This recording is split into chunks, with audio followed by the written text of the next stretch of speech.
n'est pas facile de raconter la musique. Salut mon vieux, tu me reconnais? Hein? Ça, c'est à moi que tu parles, là? Quel est le rôle des femmes dans ce monde d'hommes? Amuser, et puis on prendra le pouvoir quelque part. Moi, je veux le pouvoir maintenant, quoi. Bonjour à tous, on se retrouve pour un nouveau podcast, en anglais cette fois-ci, en collaboration avec le BDI. À l'occasion des fêtes de fin d'année, on a demandé aux internationaux de nous raconter les traditions de leur pays. On espère que ce podcast vous plaira et que ça prolongera un peu l'esprit des fêtes de fin d'année. Bonne écoute!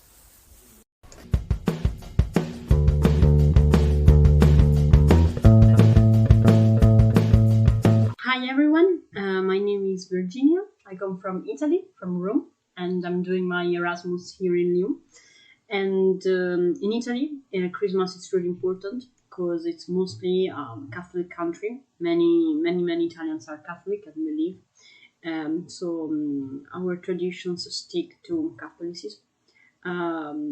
For us, it's very important to do the Christmas tree on the 8th of December because it's the Giorno dell'Immacolata. So it's a celebration for the Virgin Mary. And we gather at home and we do the Christmas tree. Meanwhile, listening to Italian music for Christmas and Latin music as well. Then, usually for Christmas, we celebrate it with a dinner on the 21st night. And at midnight, usually people go to Mass to celebrate the birth of Jesus. And we have presepe, we call, so small statues of Jesus, of Mary, of the sheep, this kind of stuff. And then on midnight, we add the statue of Jesus to symbolize the arrival of Jesus.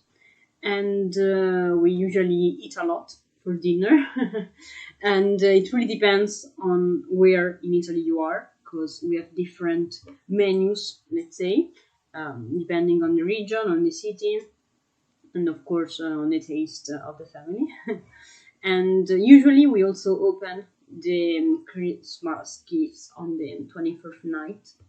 Especially for children, it's a really nice moment because we all wait for this moment. You know, we gather around the Christmas tree that we built on the 8th of December to open the Christmas gifts. Then we eat two traditional sweets, which are panettone and pandoro. Perhaps you know them. So panettone, it's mostly from the north of Italy. Personally, I don't like it. I prefer the pandoro, but they're both good, I would say. And we don't eat it only for Christmas. We actually eat it throughout December. And but for Christmas, people usually buy a very good panettone or pandoro. So, for instance, they go to a pastry to buy it. And meanwhile, in the south, people prefer pandoro, which is kind of lighter. I mean, after a Christmas dinner, you don't have lots of space left to eat a sweet.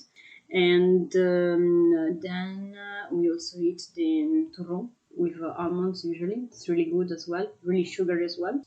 We have appetizers, so bruschette, this kind of stuff, mozzarella, this kind of stuff, very Italian. And then ravioli, tortellini, you know, fresh pasta. And we usually eat abbacchio, so which is meat, it's the lamb. And it takes lots to prepare, but it's really good. And usually it's moms who do it. And you eat abbacchio, so this lamb with potatoes. And it's really good. And then you eat the pandoro or panettone. In Italy, we go to Mass as well on the 25th. And we usually, on the morning, on the 25th, we listen to the Pope on the TV because he delivers a speech from Rome. And it's kind of an Angelus. And then for lunch, before going with your relatives to have lunch, you go to Mass, if you believe, of course. Then, in Italy, we also celebrate the 26th, which is Saint Stefano. And we do the same thing that we did in the previous days. So eat a lot And another thing that is really characteristic of Christmas in Italy is playing games. We play board games with family. Either we play cards, either we play La Tombola. I don't know if you know it. It's a very famous game. You have numbers from 1 to 100. And then you have small cards where you have different numbers. And there is someone who has we call it tabellone. So who has all the numbers that take the numbers from a bag, like coins, let's say. And the goal of the game is to cover all the numbers in your card. So, I mean, it's much easier when you play it, and it's very nice because usually you play it with money, and you can gain some money, and it's fun. Or for children, we also play Monopoly. It's easier. I mean, board games to stay together, and usually we really big gatherings, even 30 people for dinner. So when you have to cook, you really need to think for it takes time. And then we have a tradition with my family. I mean, I'm lucky because I come from Rome, and with my family we go every year to see the Christmas tree in the Vatican because it's really, really nice. Usually they do these huge Christmas trees with lots of decorations, and it's really nice. I think everyone celebrates Christmas, whether you believe in the Catholicism or whether you don't. But it's really a national holiday, I would say. It's really felt by everyone, and it's really a nice occasion to gather with family members that you didn't see in a while, because everyone is free for Christmas, no one works. For us, it's really just about family.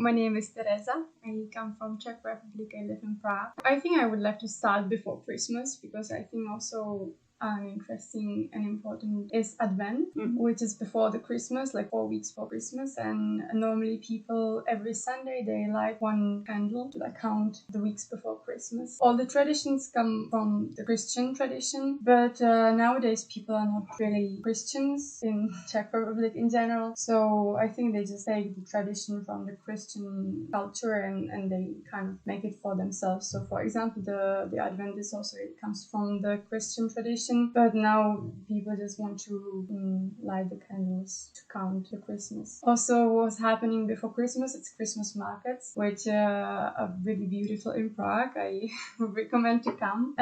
It's different than in France, or I've been just to the Christmas market here in Lyon, but it's really different. It's like in small squares, and you can go through the city and explore. I think it's also really beautiful in Dresden or Vienna or Germany in general and Austria if someone would like to come. And we bake before Christmas these small cookies, I would say. It's called cukroví. We have lots of types of it. And normally, I think in the past times it used to be kind of competition who has more types of this cukroví. But nowadays, normally people have 5 types or something. And it's really, really small, so you can take it just as a nice sweet thing. You go around, but it's kind of problematic because everybody has it and it's everywhere. So then you end up with eating all the day, all the sweet things. And for me, normally I get a bit fatter during Christmas. So also before Christmas, which is interesting, we celebrate the San Nicolas Day. We call it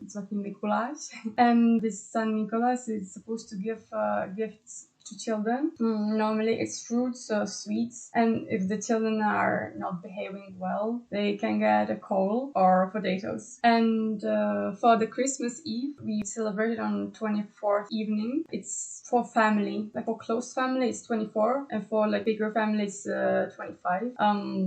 For example, in my family we do a family reunion on 25 with a huge family of my mom. But for the 24th, normally people decorate the Christmas tree in the morning, but it depends. It's really different in every family how they want it. Someone decorates it even before, someone decorates it on the day. It's just as everybody wants. And it's also popular to watch the Christmas films. There are specific movies that people really like to watch around Christmas. It's mostly fairy tales or kind of historical movies about the history of Czech Republic. So for the Christmas Eve, we have a nice huge dinner, which is normally consisting the most traditional one. It's with a carp. It's a fish, not sea fish. It's like fish. But personally, I don't like it that much because it has lots of bones in it and it's really hard to eat.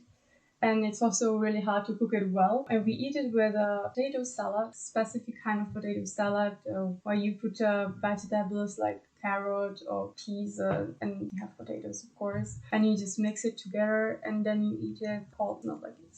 It's cooked, of course, before, but then you put it to the fridge and you eat it in the evening, and give the presents the same day, 24th, and then whoever is a Christian, they can go to the mass. So me personally, I go, but most of my friends, they don't. So we don't give the presents on 25th morning, which I know in some European countries and we believe that the Christmas are given to us by baby Jesus. It's mostly a family time you spend during Christmas, but I think it also can really be different, like family.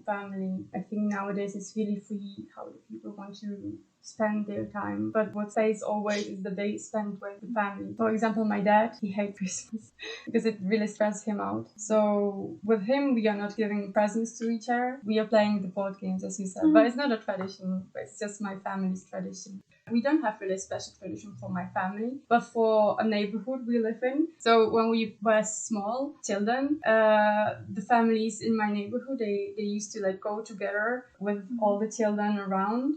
And we went to a forest and kind of decorated Christmas for animals with putting some apples and some kind of fruits or maybe bread. So the animals can eat something too, because normally in Czech Republic during winter and during Christmas it's really cold. In past years we had also lots of snow. So for the animals it can be harder to find the food. Šťastné Vánoce a šťastný nový rok. Veselé Vánoce a šťastný nový rok. Buon Natale!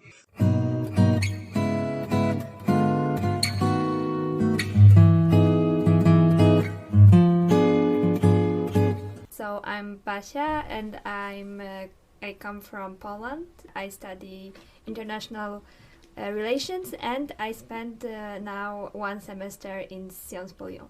I think that one tradition that can be really interesting to foreigners about Poland is related to how table is organized during our Christmas supper. For example, when you set dishes for everyone, you have to leave one dish empty. It's supposed to be a dish for a traveler who can come to your home and say, "Hello, I would like to spend Christmas with you." I think it's supposed to mean that nobody should be alone during Christmas, so if somebody doesn't have family or doesn't have home, they should be able to find some hospitality from somebody who can provide it. Another interesting tradition is that we put some straw under our tablecloth. So it's supposed to be a symbol of straw on which baby Jesus slept in his crib. Once I had a situation like that, but some man came to our house during Christmas, but he asked for some food and then he went away. Yeah, I think it's more of a tradition, but thing that really people do now. Yeah, I think that even now, really, my family doesn't do that. It was when I was little, I remember putting this dish on the table, but now we don't do it. So I think maybe this tradition is a little bit going into disappear. But sometimes it's used as a metaphor because, for example, as a tale, that people put this dish on the table, but in real life they wouldn't be so willing to help others. To be honest, I don't know what is the origin. I think, there is also one funny thing about Poland, who gives presents to children. So we have two dates. One is on 6th of December and it's Santa Claus, and the other is on 24th of December, and then I think, unlike other European countries, it's not Santa Claus who gives the presents, but so-called star. Maybe it differs according to regions in Poland, but at least in my region, it was star who was bringing. How is it different? It was supposed to be the first star that you see in the night Me personally, my family, we don't do it. I think we became a little bit lazy with that. But I guess that there are still a lot of people who like to stick to tradition and still practice it. When I was a child, I was really happy that I can get presents twice. One of interesting things is that traditionally there is supposed to be 12 different dishes on the Christmas table, like symbolizing 12 apostles. And also in our dishes there are a lot of fish, a lot of beetroots, and also cabbage. I think it came from the fact that in old times it was the season of those products in Poland. My favorite dish is, it's called in Polish łazanki, and I love it when my mom does it. So it consists of like special type of pasta, which I think is only available in Poland, cabbage, which is like grilled, and of mushrooms, and also a lot of butter. Okay. So this combination gives a really good dish.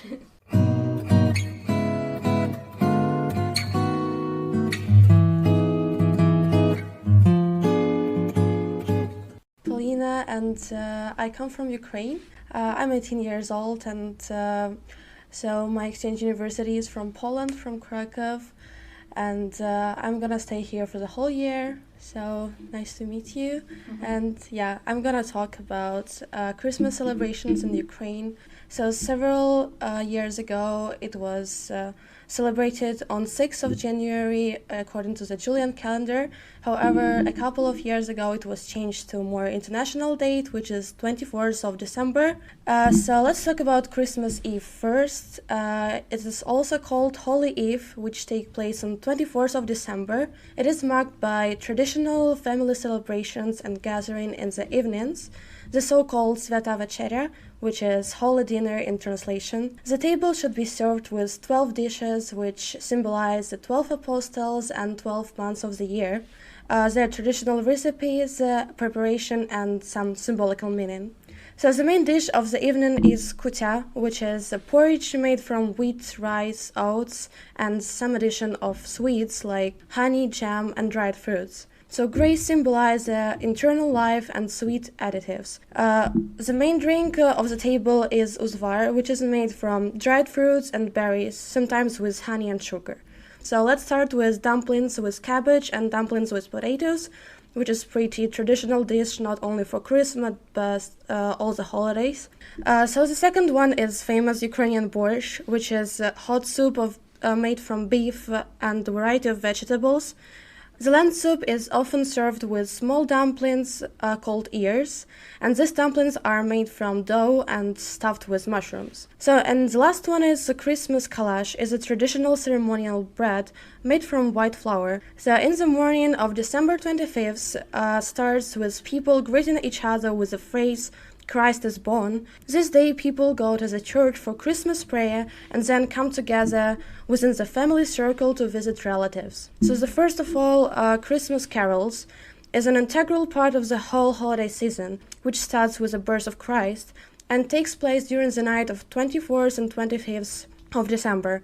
And Щедрівки comes from the Ukrainian word for generosity, for called generous evening, meaning New Year's Eve, which is conducted on 31st of December. So basically, boys and girls prepare special carols and songs and verses, which they take from one house to another, wishing all the best for the owners of the house in exchange for sweet gifts and tips. It is believed that the more carolers come to your house, the wealthier and more fortunate will be family of this house. Second tradition is nativity scene, which is called vertep in Ukrainian. So it is a portable puppet theater and drama that presents the nativity scene. Over time, the puppet nativity scene evolved into a real street theater, in which the puppet nativity play is combined with real actors and, in some places, entirely performed by real people. Yeah, I feel like that nowadays it's less and less popular to stick to all these traditions because, for example, 12 dishes is much to prepare, and so people just stick to like simpler stuff to do. But still, I guess that, for example, for Christmas carols, even me as a child, I used to do that, and I think that it's really valued by people nowadays because they still wear traditional clothes or like do the symbolic stuff to go to just strangers, and they are all welcoming, and so it's very heartwarming, I would say. And so I'm really happy that we have these traditions in Ukraine. Of course, obviously, the young generation is not really attached to this. I already booked my trip to Strasbourg next weekend to go to Christmas market because, of course, it's like so different from what we have like in Ukraine or in Poland. I would really love to immerse myself in the traditions that like you have in this country because it's like always something new to experience. I would say we have a great variety of Eastern traditions as well. I feel like, I don't know how you celebrate it here in France, but in Ukraine it's such a big deal and people like prepare to it quite a lot. For example, we have a tradition of painting eggs like with paint or like this religious, I don't know, stickers or how you call them, and then we exchange this. And also we have the tradition like to go to church, so the priest like pours the holy water on some food that you make, and it's considered like a holy dish for the whole family in the evening later. So I would say that people really value all the traditions and they really follow and try to attach this to their children, because I feel that every tradition is more connected to the family. So, I was really happy when you asked, because I was like, okay, probably in like about Ukraine, no one knows what we have, and like people usually confuse it with Polish traditions. I mean, it's kind of similar, and in case of dishes and stuff, but still some stuff varies. And of course, I just want to separate this from Poland because a lot of people mix them. So it was really nice experience to share. So yeah, I hope you enjoyed it.